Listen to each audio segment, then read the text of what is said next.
Good morning, children. How are you all? I'm sure you all are fine. Yes.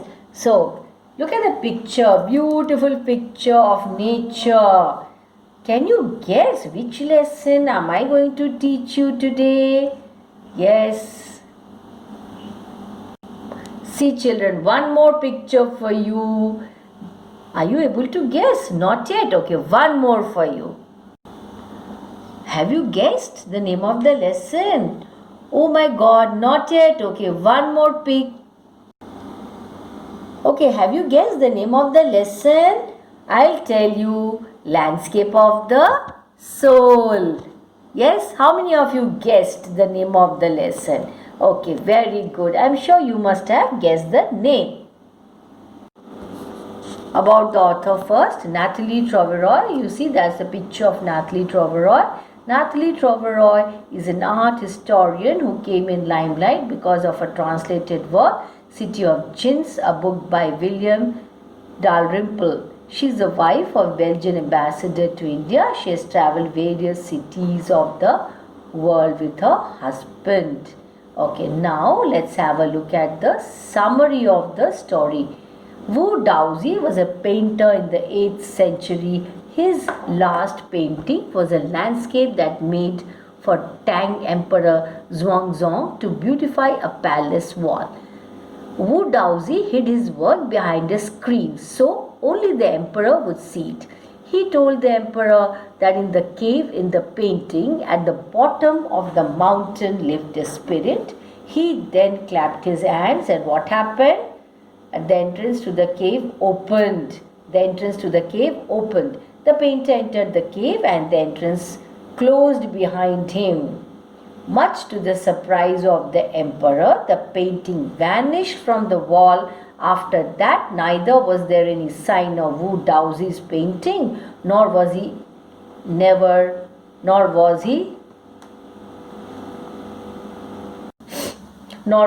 ever seen again. So there are many such stories in China's classical education. The books of great philosophers such as Confucius and Zhuangzi are full of such accounts. Yeah. These stories help the master to guide his student in the right direction. They also tell of the general feelings of the people towards art. There is another well-known story about a painter who did not draw the eye of a dragon that he had painted because he feared that it would fly out of the painting. In 15th century, there was a story about an accomplished blacksmith called Quentin Metzys. He fell in love with a painter's daughter. The painter would not accept a son-in-law who was a blacksmith. So Quentin crept into the painter's studio and painted a fly on his latest painting. It looked so real that the master tried to squash it away, drive it away. He then realized what had happened, so he immediately took Quentin as his trainee. Now, Quentin married his beloved and later became one of the most famous painters of his times. These two stories show that each form of art was trying to achieve a perfect impression of similarity in Europe and the spirit of inner life of Asia. Okay, children. Now, in the Chinese story, the emperor appreciates the outer appearance in the painting, but the artist shows him the true meaning of his work. The emperor rules over the land, but the artist knows the soul. The European painter would want people to look at a particular landscape just as he saw it, while the Chinese painter does not choose a single viewpoint. One can enter a Chinese landscape from any point and travel in it. So the artist makes a path for your eyes to travel up and down and then back again in a leisurely movement. This is even more true in the case of the horizontal scroll, in which the action of slowly opening the painting, then rolling it up to move on to the other adds an element of time which is not found in any other form of painting. It also requires the active involvement of the onlooker, as his participation is physical as well as mental. The Chinese painter wants us to enter his mind, try to understand, go deep into it. The landscape is a spiritual and abstract universe. The idea is expressed as Shanshui, which means mountain water. It is used together to symbolize the word landscape. More than two elements of an image represent two complementary poles, reflecting the Taoist view of the universe. The mountain is yang. It is depicted upright as if reaching towards heaven. It is steady, warm and dry in the sun. On the other hand, the water is yin, that is horizontal and resting on the earth. It is fluid, moist and cool. The basic idea of Taoism is depicting the interaction of yin and yang. While yin is the feminine part of universal energy, yang is the masculine part. The vital third element, the middle void is often ignored. This is where the interaction of yin and yang takes place. This can be compared with the yogic practice of pranayama. Breathe in, retain, then breathe out. The suspension of breath is the void. When you hold your breath, that is the void. The middle part, that is where meditation occurs. The middle void is indispensable. Nothing can happen without it. Means it is absolutely required. It should be there. This is the reason why in the Chinese landscape there is white, unpainted space. This is also where man finds a basic role in that space between heaven and earth. Man becomes the medium of communication between both poles of the universe. His being, there is a vital, even if there is only a suggestion of his presence.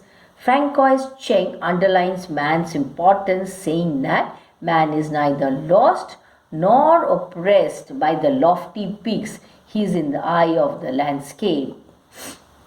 It was the French painter Jean Dubuffet who first doubted the theory of art brut in the 1940s.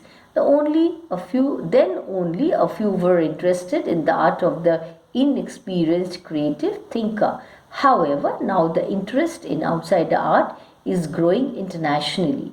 This type of art is described as the art of those who have received no formal training but are talented and have an artistic insight. Their works are inspiring, unlike many of the conventional ones. About the time that Dubuffet put forward his concept in India, unqualified but brilliant artist was creating a masterpiece in the realm of art. It was Nek Chand who changed a little patch of jungle into the rock garden at Chandigarh. He sculpted with stone and used recycled materials. This is India's biggest contribution to outsider art. The Raw Vision, a UK-based magazine that paved the way in outsider art publications, wrote about Nek Chand and his rock garden sculpture, Women by the Waterfall. The view of art brut of raw art was of works that were in their unrefined state as regards cultural and artistic influences. Nek Chand used everything from a tin to a sink to a broken down car to create a magnificent work of art. As an appreciation of his art, the Swiss Commission for the UNESCO will be honoring him by putting up an exhibition of his works. The 5-month interactive show Realm of Nek Chand beginning October will be held at leading museums in Switzerland, Belgium, France and Italy. According to Nek, the greatest reward is seeing people enjoy his creation. Now let's have a look at the theme in this story, Landscape of the Soul. Author presents 2 instances of paintings to show the beauty and difference in the perception of painters. As the story proceeds, it conveys that the emperor may rule within the kingdom, but the artist is the only one who knows his painting within. Why? Because he is the one who painted it. Its meaning, its purpose, everything. Who knows? The painter, the artist. So children, please note down whatever I have done in this session and read it, go through again and again. You're bound to get questions from this lesson in every examination. Okay, very important. So that's your assignment. What? Note down whatever I taught you in this session. Thank you and goodbye.